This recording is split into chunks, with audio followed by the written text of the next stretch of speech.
In medieval Europe, winter meant death. No grocery stores, no heating bills, no emergency services. You survived on skills passed down through generations, or you didn't survive at all. Modern survivalists stockpile gear and memorize bushcraft videos. Medieval peasants, they mastered techniques so alien to us that we've literally forgotten they exist. Here's what surviving really meant when every winter could be your last. From eating tree bark to seeing in pitch darkness, these weren't party tricks. They were the difference between your family eating or starving. Let's explore 7 medieval survival skills that modern preppers don't even know they're missing.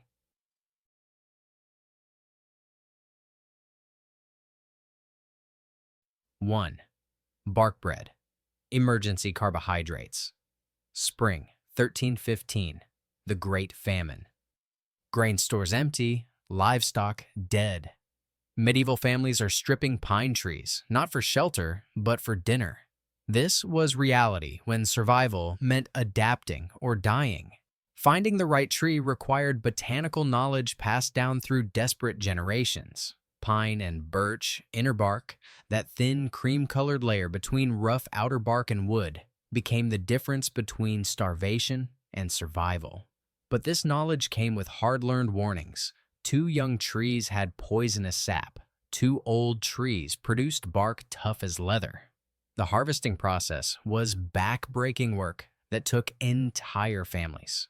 Medieval bark collectors waited for early spring when sap runs made inner bark soft and nutritious. They would score bark vertically with sharp knives, making cuts 6 inches apart around the tree's circumference. The crucial rule: never strip bark all the way around. Kill the tree, and next year your family starved. Using wooden tools or bone scrapers, they carefully peeled away long strips of outer bark to expose the precious inner layer. This cream-colored cambium was then scraped clean with specially shaped tools, removing every bit of soft, fibrous material. The work was tedious.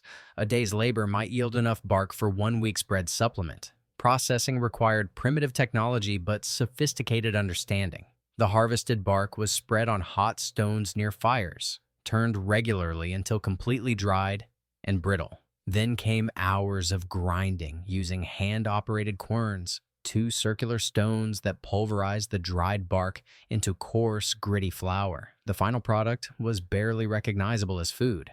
Bark flour tasted like pine resin mixed with dirt, bitter enough to make anyone gag.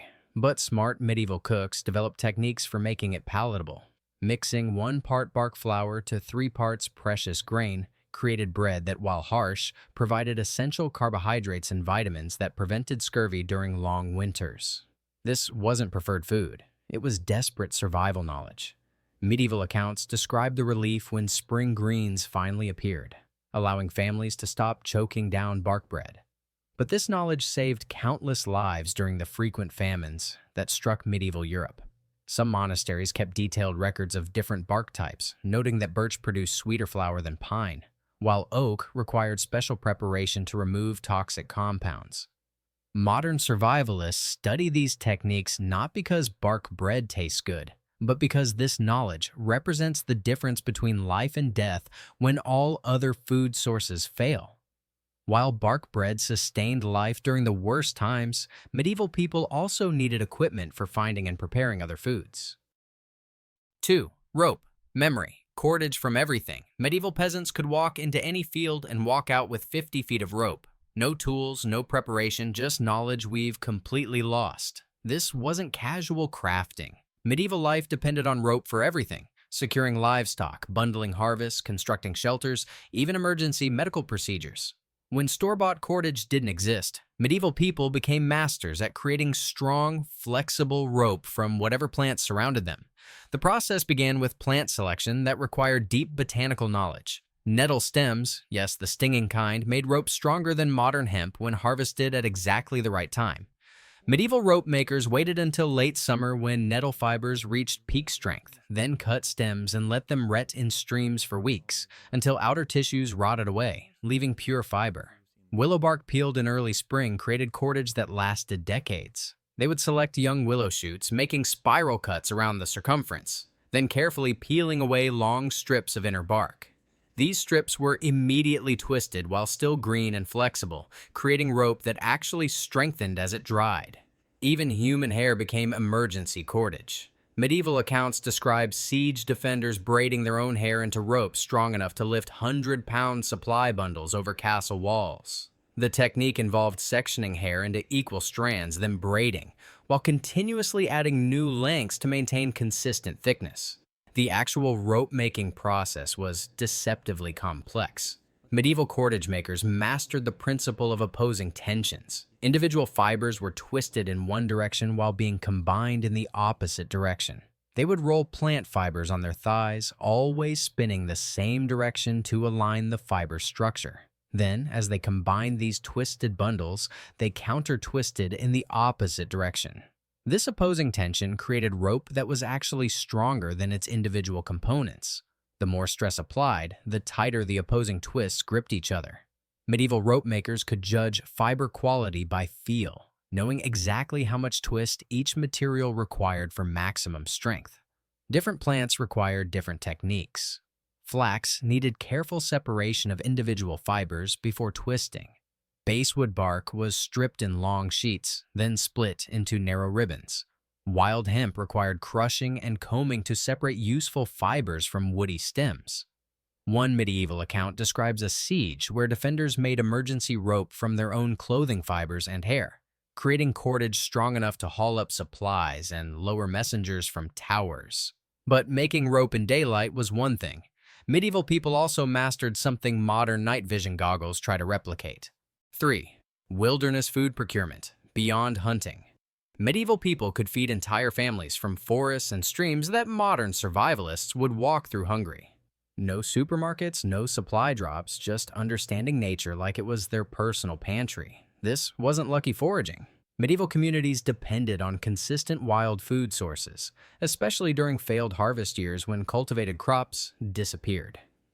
They developed systematic methods for finding, catching, and preparing wild foods that guaranteed nutrition even when farming failed completely.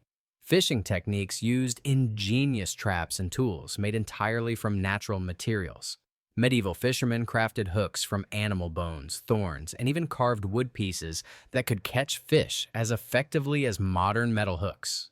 They learned to shape bone hooks by heating them in fires, then bending them to perfect curves while the bone was still hot and pliable.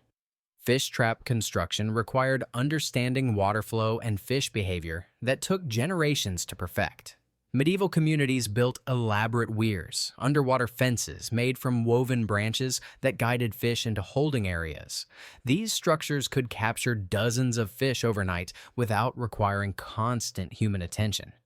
Foraging knowledge encompassed hundreds of edible plants that modern people would never recognize as food. Medieval foragers knew exactly when different plants reached peak nutrition, which spring shoots provided vitamin C to prevent scurvy, which autumn nuts contained fats essential for winter survival, which roots could be eaten raw versus those requiring specific preparation. Plant preparation techniques transformed inedible materials into nutritious food. Medieval foragers learned to leach toxic compounds from acorns by repeatedly soaking and rinsing the ground nuts until bitter tannins disappeared.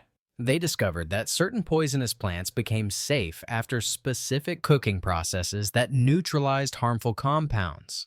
Food preservation in the wilderness used techniques that didn't require salt or special equipment. Medieval people learned to create jerky using only wind and sun, positioning meat strips to maximize airflow while protecting from insects. They developed smoking techniques using specific plants that both preserved food and added flavors. Emergency food identification could mean the difference between life and death during famines. Medieval survivors knew which tree inner barks were edible, which insects provided protein, and which seemingly dead plants still contained nutritious roots underground. This knowledge was passed down through detailed oral traditions that preserved life-saving information across generations. The most skilled medieval foragers could sustain themselves indefinitely in wilderness that would challenge modern survival experts with all their equipment and training. But finding food was only half the survival challenge. Medieval people also mastered creating all the tools they needed from whatever materials nature provided. 4. Tool making, creating equipment from nature. Medieval people could walk into any forest and emerge with a complete workshop. No hardware stores, no manufactured tools, just understanding materials and techniques that turned rocks and sticks into sophisticated equipment. This wasn't primitive tool making. Medieval craftsmen created implements that were often superior to early manufactured alternatives. Their tools were perfectly adapted to specific tasks, made from materials that were readily available and designed to last for generations of use. Knife creation began with finding suitable stone or salvaging metal from any available source. Medieval tool makers could identify flint, obsidian, and other knappable stones that held sharp edges. They developed techniques for shaping stone through controlled fracturing, creating blades sharper than modern surgical steel. The knapping process required understanding stone structure that took years to master. Medieval craftsmen would examine stone grain patterns, looking for natural fracture lines that could be exploited. They learned to strike stones at precise angles using specific techniques that controlled how pieces broke away, gradually shaping functional cutting edges. Handle attachment used ingenious binding methods that created tools stronger than many modern alternatives.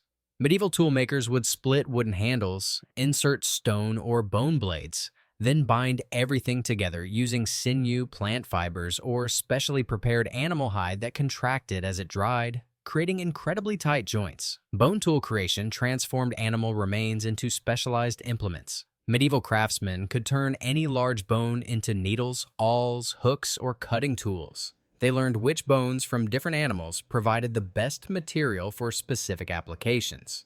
Bird bones for hollow needles, deer antler for strong handles, fish bones for delicate work. Container making used bark, clay, and woven materials to create vessels for carrying water, storing food, and cooking. Medieval craftsmen could harvest birch bark in single sheets large enough to create waterproof containers. They developed folding techniques that required no adhesives but created leak-proof vessels.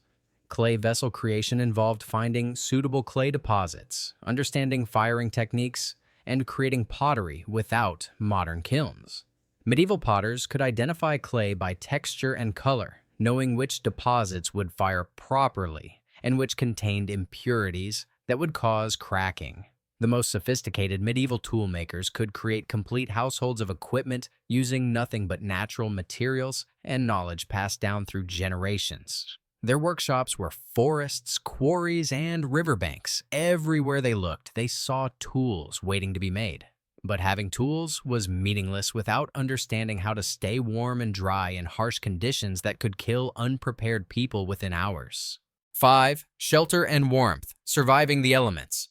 Medieval people survived winters that would kill modern humans in hours.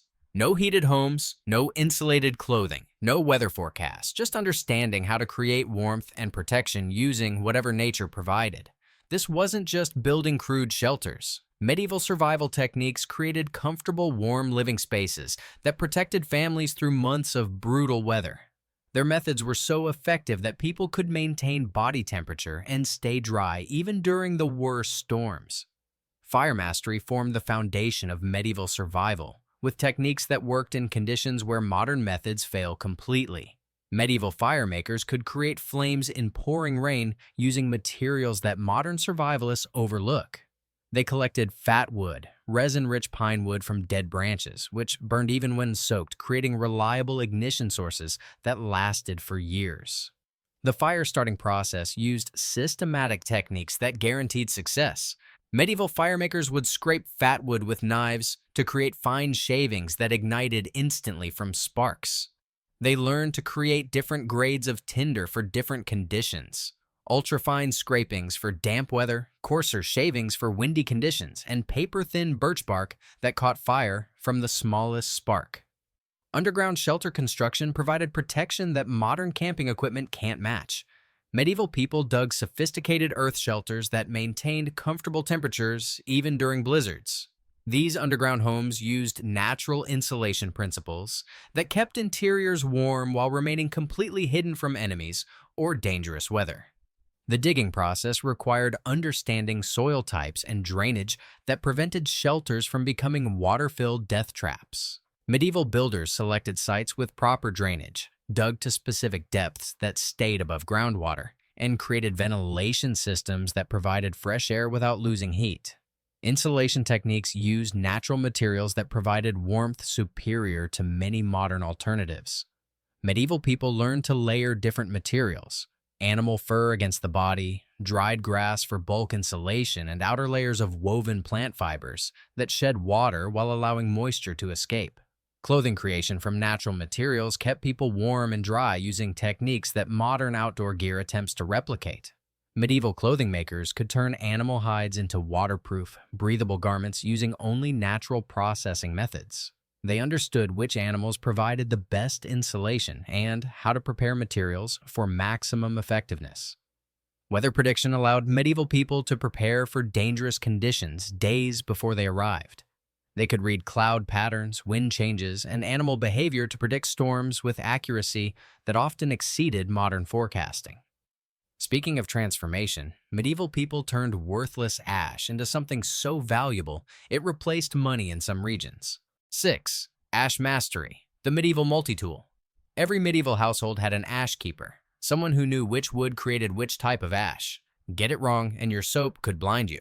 Ash wasn't waste in medieval times. It was a valuable resource that required specialized knowledge to use safely and effectively. Different wood species produced ash with dramatically different chemical properties, and medieval ash masters understood these distinctions could mean the difference between useful products and dangerous mistakes. The creation process began with wood selection that required deep botanical knowledge. Oak ash produced perfect lye for soap making, but was too harsh for food applications. The high potassium content created strong alkaline solutions that could saponify fats effectively, but would burn skin or damage food if used incorrectly. Beech ash was prized for its gentler properties. Medieval households used beech ash for clarifying honey, creating lye solutions mild enough for food processing. The calcium content in beech ash made it ideal for neutralizing acidic foods and creating preservative solutions that didn't overpower delicate flavors. Vine ash was worth more than salt in some regions. Medieval people discovered that ash from grapevines contained unique mineral combinations perfect for dental care. They created tooth cleaning pastes that actually prevented decay, something most medieval remedies couldn't achieve. The ash production process required precise burning techniques. Medieval ash makers built special fires that burned wood completely to white ash without leaving charcoal residue. They controlled airflow and temperature to ensure complete combustion that maximized useful mineral content while eliminating harmful compounds. Creating lye required careful water-to-ash ratios that medieval workers determined through generations of trial and error. They would leach ash with specific amounts of water, collecting the resulting liquid in wooden containers. The strength of lye was tested using traditional methods, floating an egg to check alkalinity levels.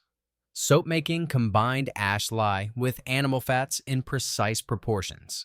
Medieval soap makers knew exactly how much lye different fats required to create effective cleaning products without leaving caustic residue. They could judge soap quality by texture, color, and how it felt on skin. Medical applications used ash in paste form for wound treatment. Medieval healers mixed specific ash types with water or honey to create treatments that actually promoted healing. The alkaline properties helped prevent infection, while mineral content aided tissue repair. Quality control required expertise passed down through families. Medieval ash keepers could identify wood species by ash color and texture, ensuring consistent results for different applications.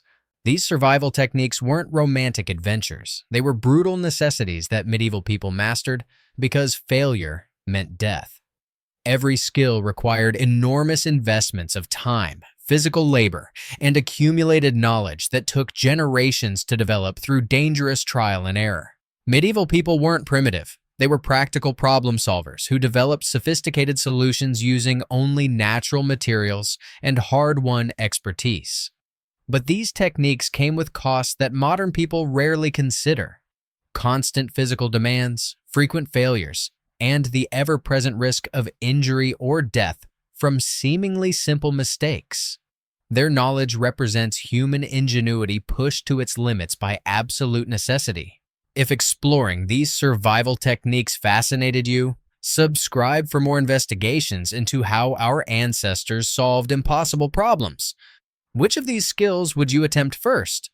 Share your thoughts below, because understanding medieval survival reminds us how dramatically our world has changed.